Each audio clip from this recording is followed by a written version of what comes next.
Shalom, selamat pagi Bapak Ibu Saudara yang dikasihi Tuhan. Kita bertemu kembali dalam acara Renungan Pagi Spiritual Life.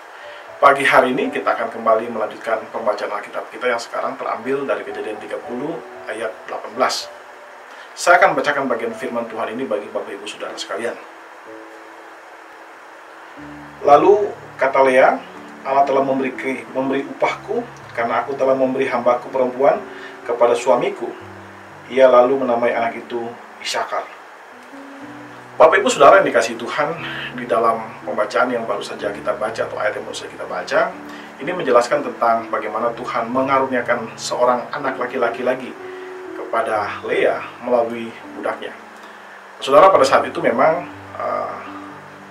konteks pada saat itu seorang budak atau seorang hamba itu adalah seperti properti bagi pemiliknya. Jadi ketika seorang nyonya itu tidak bisa memiliki anak, dia bisa saja memberikan budaknya kepada suaminya, dan kemudian ketika budak itu melahirkan seorang anak, baik laki-laki maupun perempuan, itu kemudian dianggap sebagai milik daripada nyonyanya itu. Dan hal yang dilakukan Lea merupakan sesuatu yang lumrah pada saat itu. Dia mengambil hambanya dan dia menyerahkannya kepada Yakub, dan kemudian hamba itu melahirkan seorang anak. Dan Lea menamai anak itu Ishakar, yang berarti pemberian. Saudara, Lea menamai anak itu Ishakar karena dia percaya bahwa anak ini juga adalah pemberian Tuhan bagi dia. Lea sadar bahwa berkat Tuhan yang dia terima melalui anak ini merupakan berkat yang berasal dari Tuhan. Ia menyerahkan, meskipun dia yang menyerahkan anaknya kepada hambanya kepada Yakub, tapi ia tahu bahwa anak yang lahir ini bukan karena strateginya jauh lebih baik, tapi karena Allah yang memberkati dia. Nah, saudara yang dikasihi Tuhan, hal ini penting dan bagi kita untuk menyadari bahwa berkat-berkat yang kita terima itu berasal dari Tuhan. Seringkali saudara kita terjebak untuk melihat keberhasilan kita karena mungkin kita bekerja keras, mungkin karena kita lebih giat dari yang lain, kita tekun dan sebagainya.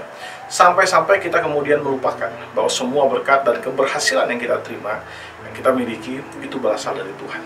Nah, saudara, melalui renungan ini kita belajar bahwa tanpa Tuhan, semua kerja keras kita tidak akan menghasilkan apa-apa. Mungkin masih banyak orang lain yang lebih rajin daripada kita, lebih giat daripada kita, lebih bekerja keras daripada kita.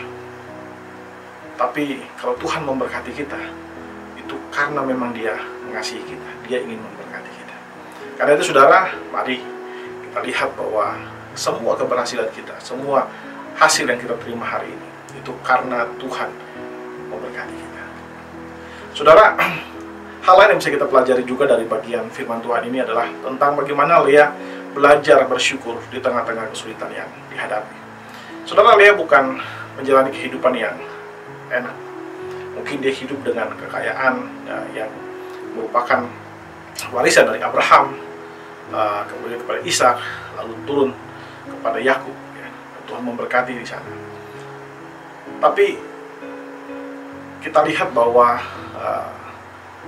Lea juga bukan hidup dalam masa-masa yang enak ya. Mungkin tentu dia akan hidup nanti dalam masa-masa yang nyaman nantinya. Tapi kalau kita lihat ya, memang Laban juga kemudian pada saat itu juga diberkati Tuhan ya. Tapi kalau kita lihat, dia tidak hidup dalam situasi yang cukup nyaman. Dia hidup dalam kondisi persaingan dengan saudaranya, itu Rahel. Dan dia hidup dalam kondisi di mana dia tidak dicintai oleh Yakub. Memang awalnya Yakub ingin menikahi Rahel, bukan dia. Dan karena itu dia berusaha untuk mengambil hati Yakub ya, dengan melahirkan anak-anak bagi Yakub. Tapi memang kalau kita lihat, Yakub memang lebih mencintai Rahel. Saudara, di tengah-tengah kesulitan seperti ini, Lea tetap bisa melihat bagaimana Allah memberkati dia. Bagaimana Allah memberikan kepada dia anak ya, dan anak-anak itulah yang nanti akan menjadi bangsa yang besar nanti. Lea tetap menemukan alasan untuk bersyukur di tengah-tengah kesulitan yang dialami. Ketika kita melihat bagaimana dia bersikap terhadap anak-anak yang Tuhan berikan kepada dia, di mana dia bersyukur kepada Tuhan karena Tuhan telah melihat penderitaan dia dan Tuhan telah memberkati dia. Kita belajar bahwa di tengah-tengah situasi yang buruk sekalipun ada berkat-berkat Tuhan yang luar biasa. Saudara, setiap situasi itu selalu ada alasan untuk bersyukur. Karena itu, mari kita belajar untuk bersyukur. Apapun situasi saudara saat ini. Mungkin saudara dalam situasi yang baik-baik saja, atau mungkin saudara di dalam keadaan yang cukup diberkati Tuhan, atau saudara yang sedang mungkin ada dalam keadaan yang sedang menghadapi banyak masalah. Saudara, selalu ada alasan untuk mengucap syukur. Dan yang paling penting lagi adalah rasa syukur itu mempererat hubungan kita dengan Tuhan. Semakin kita bersyukur kepada Tuhan, semakin kita belajar melihat Tuhan bekerja di dalam kehidupan kita, termasuk di dalam kesulitan-kesulitan kita alami.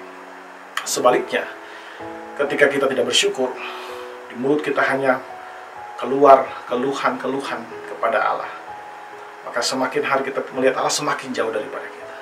Kita tidak bisa lagi melihat berkat-berkat Allah di dalam kehidupan kita. Saudara, dari hari ini kita belajar bahwa selalu ada alasan untuk bersyukur. Dan kita ingat bahwa semua berkat yang kita terima itu berasal daripada Tuhan. Amin. Saudara, mari kita mengambil waktu sebentar untuk merenungkan firman Tuhan yang baru saja kita dengarkan. Saudara, apakah saudara dapat melihat berkat-berkat Tuhan dalam keberhasilan-keberhasilan yang saudara capai? Mari saudara, kita mengambil waktu sebentar untuk berdoa dan bersyukur kepada Tuhan atas seluruh keberhasilan-keberhasilan yang kita capai.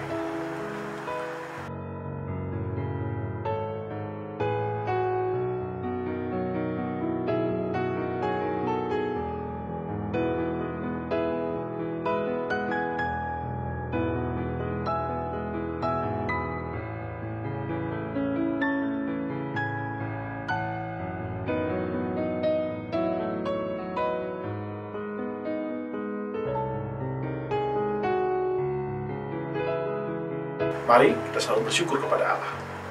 Mari kita tundukkan kepala, kita berdoa. Ya Tuhan Allah Bapa kami, bersyukur untuk kasih dan setiamu kepada kami.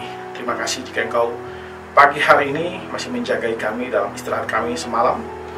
Dan kami boleh menikmati istirahat itu dan kesegaran kami, tubuh kami boleh disegarkan kembali Tuhan. Kami percaya itu hanya karena anugerah-Mu bagi kami Tuhan. Pagi hari ini jika kami boleh bangun, itu pun karena anugerah.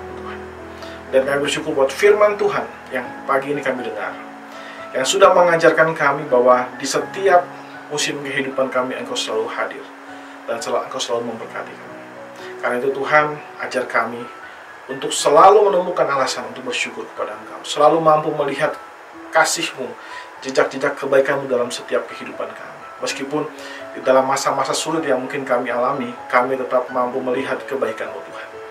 Dan karena kami melihat kebaikan-Mu, maka mulut kami selalu penuh dengan ucapan syukur. Sehingga membuat hati kami selalu terikat kepada Engkau Tuhan. Selalu mencintai akan Engkau, mengasihi akan Engkau. Dan kami hidup bersama-sama dengan Engkau terus, sampai akhirnya Engkau datang kembali menjemput kami, dan hidup bersama-sama Engkau di dalam kekekalan nanti Tuhan. Terima kasih Bapak, terima kasih Tuhan Yesus. Bapak, kami juga menyerahkan hari ini dalam tangan-Mu Tuhan. Semua yang kami kerjakan hari ini dari pagi, siang, sampai malam nanti, biarlah kami kerjakan semuanya hanya untuk kemuliaan-Mu saja dan berdasarkan anugerah yang datang daripada Engkau saja. Di dalam nama Tuhan Yesus kami berdoa. Amin. Amin. Bapak Ibu Saudara yang dikasihi Tuhan, demikian renungan kita pada pagi hari ini. Selamat menjalani hari ini dan Tuhan Yesus memberkati Bapak Ibu Saudara sekalian.